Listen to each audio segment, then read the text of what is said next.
Alright guys, we are back with episode number 3. Today we are looking at a mod called More Vanilla Turrets. This mod comes with a lot of turrets that work very hard to be balanced and also work very hard to fit into the aesthetic of the game. Both of those things are things that I really like. So what we're going to do is we're going to jump up here and have a look at the types of turrets we have. So I've put a vanilla turret here, just so we can have a proper comparison. We've got our military grade turret here. We have our precision turret here, which is like your sniper turret. We have a shredder turret here, which is like your shotgun-ish type of turret. We have a manned rocket complex. You have to draft someone and put them on this turret for it to fire. And then we have a Vulcan cannon, which is basically a mounted minigun that shoots very fast. And then over here, we have not so much a turret, but a mortar. And this mortar is very much like your normal mortar, except for it fires a volley of, I think, about 5 shots.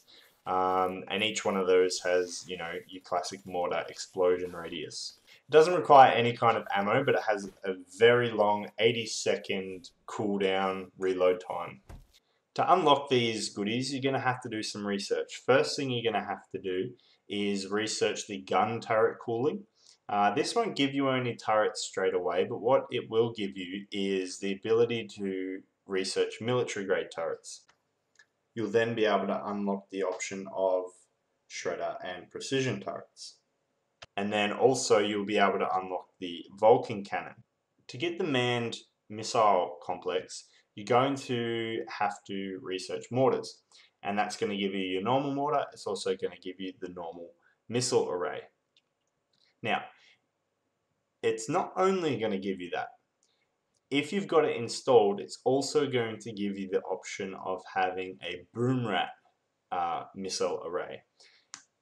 And it's just that. It shoots boom rats. That's pretty awesome. It's pretty cool. Now, it doesn't fit inside the vanilla aspect of this pack. That's why it's its own standalone edition if you want to put it in. At the time of this recording, it's not available for Alpha 9. Now, after you've researched mortars, after you've researched all the other turrets, you're going to be able to research the Devastator mortar, and then you'll have everything from this pack unlocked. So I've got my lovely colonists sitting here, and it would just happen to be that they are in the line of fire of all these turrets. So we're gonna shoot our colonists to see how effective these weapons are against our lovely people. And that way we're going to get a bit of a test, a bit of an idea about what they're like. Now this Peter fella here, he's pretty hungry, so he keeps trying to break. So what we're going to do is we're going to shoot him first, I think. So I'm going to set this force turret here, force target here.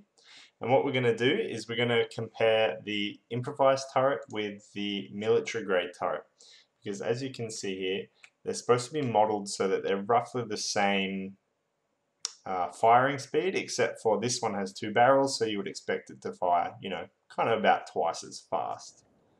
Alright, so here we go. We're going to have a look and play.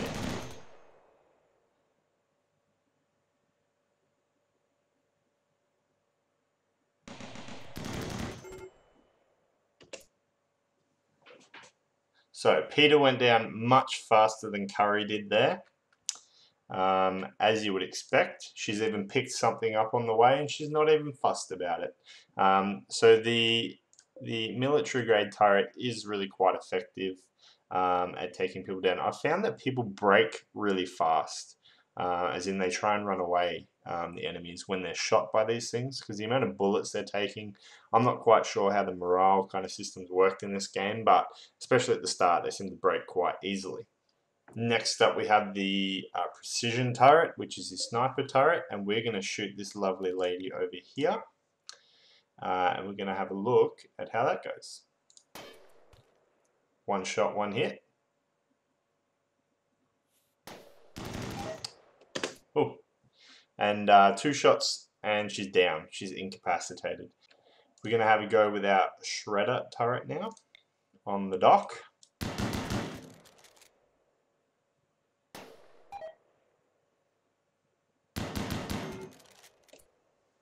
So I've kind of put them at medium ranges because you know most of the time you're not going to be able to keep everyone at bay. I did put the precision turret at, you know, closer to the edge of the range just because it's supposed to be a sniper turret.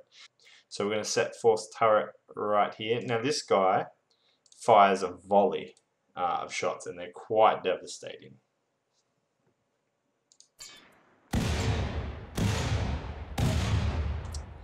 I had a situation in this region here where I had probably about 8 to 9 to 10 colonists, not colonists, raiders coming in, and with that initial volley, they all broke and ran away straight away.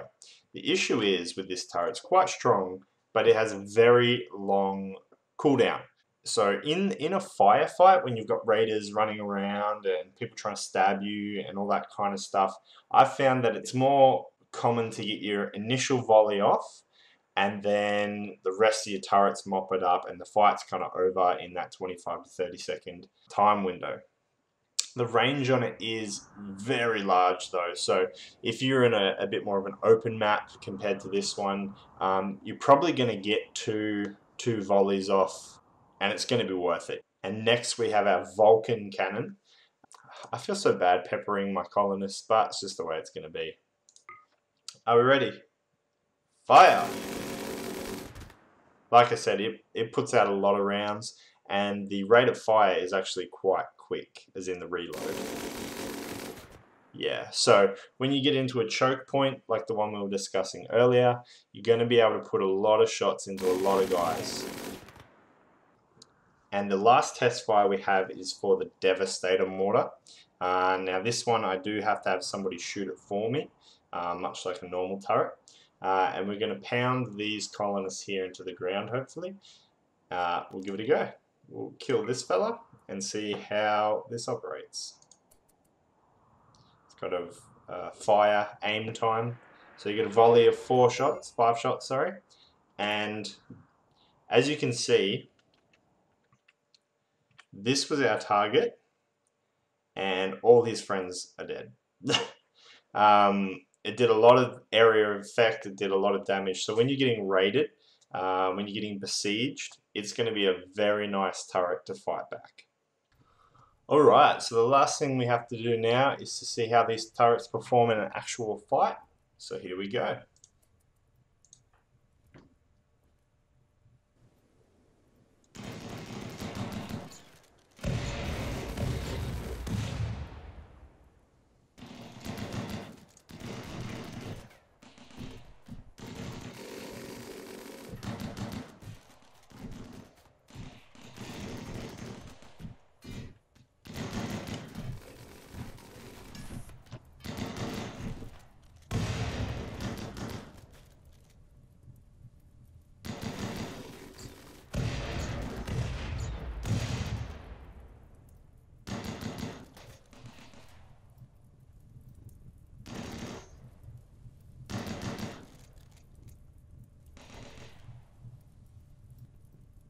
And there's one lonesome survivor that we let escape to go tell everybody else not to mess with us. So that's it for more vanilla turrets, guys. I think this is a great mod if you want to add more turrets into your game. The balance, I think, is pretty good. The art style is excellent.